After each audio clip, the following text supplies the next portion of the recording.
Chapter 8. A Haunting Message. Today had a purpose. Today, they would catch more Pokemon and grow their team. Severus was eager to expand the group. He recognized the immense weakness they currently had. No one trusted each other. This wasn't a team. This was a group of Pokemon with a mutual trainer. Big difference. Severus was never part of a team before, but he saw many of them pass through Mount Moon. Many were no better than this, but some, well, Severus had watched some impressive trainers do battle, and that was a picture he wanted to see himself in, or at least hear himself in. Slughorn knew this too, but his bitterness blinded him from attempting cooperation. Severus didn't entirely trust Neville or Hannah, but he also had no grudge against them, which allowed him to think more clearly. Severus didn't have to trust them right now.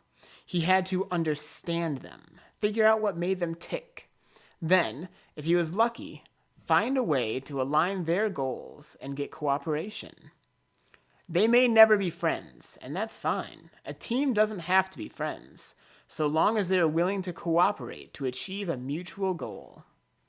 All the same, that would take time. Slughorn wouldn't forgive lightly, and neither would Hannah. There was potential in Neville, however. Severus recognized Neville's desire to belong, and made a mental note to observe him closely in the weeks to come. That eagerness could be cultivated into something useful, if handled more gently than Slughorn had thus far. The best chance at quickly improving team morale was to simply recruit more members, and that was precisely today's purpose.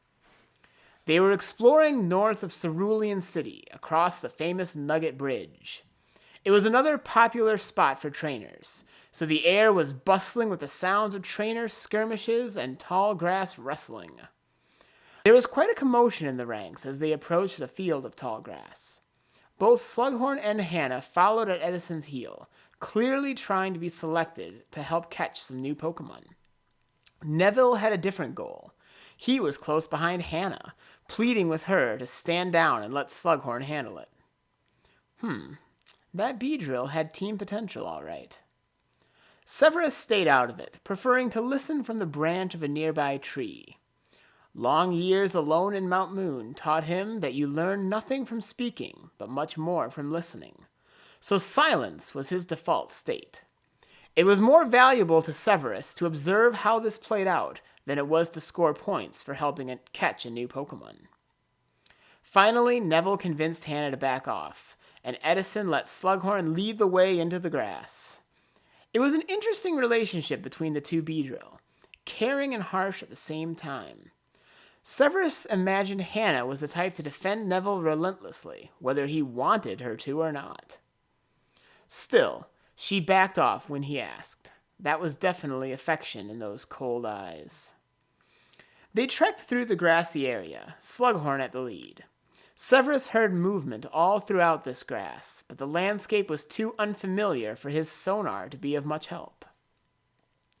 They entered a small clearing, and an Abra sat in front of them. Edison sounded excited, but Severus heard Slughorn let out a gasp. The Ivysaur wasn't moving. The sight of the Abra seemed to leave him stunned. Edison gave the order to attack, yet still the two Pokemon were motionless. After several moments, the Abra teleported, leaving Edison confused and disappointed. Severus could hear Hannah making snide remarks from the rear of the group, but that hardly held his attention. Severus wanted to know what froze Slughorn like that. The Zubat flew down next to Slughorn. "I'm no expert, but I don't believe an Ivysaur's heart is meant to beat that fast, friend," he said gently. "Something the matter?" Slughorn inhaled deeply, as if his lungs were totally depleted of air. I'm fine. It's nothing." Right. If that was nothing, then Severus was a cuddly Clefairy. Not a chance. Still, Severus judged it best to hold his silence and see how things played out. He flew away, giving Slughorn space. Over and over they trudged through that field. Time and again they saw an Abra sitting ahead, as if it were waiting for them. Severus didn't know if it was the same Abra or one of many, but by the third encounter he realized this was no coincidence. And each time, Slughorn's response was the same. As the third Abra of the afternoon teleported away, Hannah cackled loudly. "Oh, good thing the great Slughorn is in the lead," she said, cynical mirth creeping into every syllable. "Don't let that evil Beedrill touch the wild Pokemon. She'll ruin their chance at catching anything." Hannah flew next to Slughorn, who was breathing heavily. "Since when did you become a pacifist?" she teased, then flew away laughing. Edison, too, was disheartened. He looked up at the setting sun and gave the command to head back into town. The day of catching was wasted, and no one knew why. "Psst! Hey, Severus, you asleep?" The Zubat stirred from his perch. "Not at all. I find it difficult to sleep while the sun is down." The room they booked at the Cerulean City Pokemon Center was dark and quiet. Edison, Neville, and Hannah were fast asleep. Severus had found the door frame above the small bathroom door to be as good a perch as any, so he claimed that as his place from the get-go.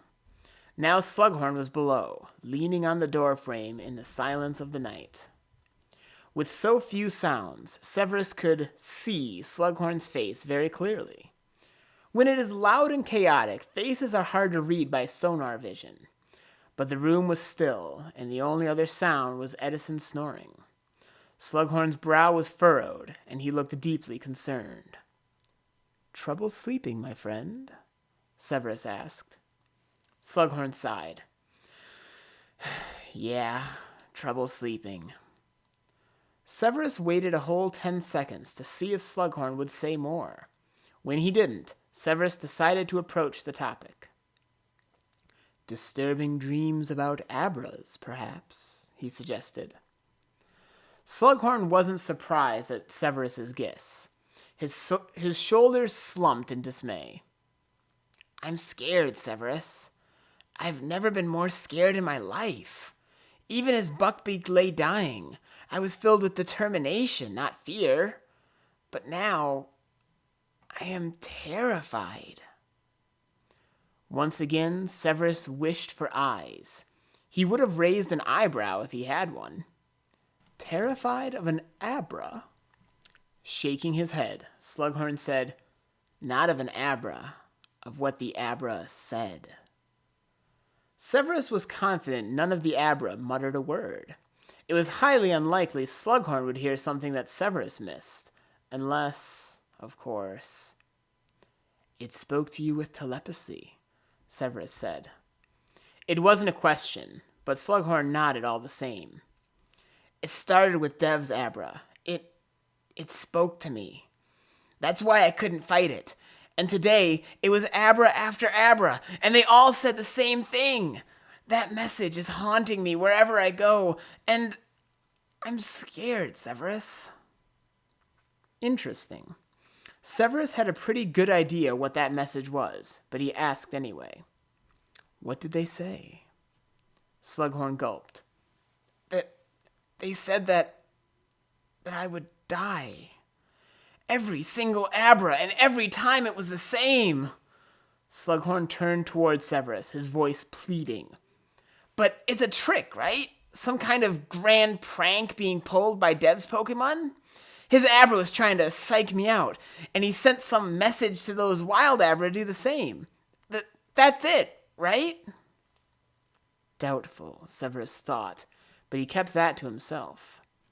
What exactly did this prophecy say? Slughorn shivered at the use of the word prophecy, but carried on regardless.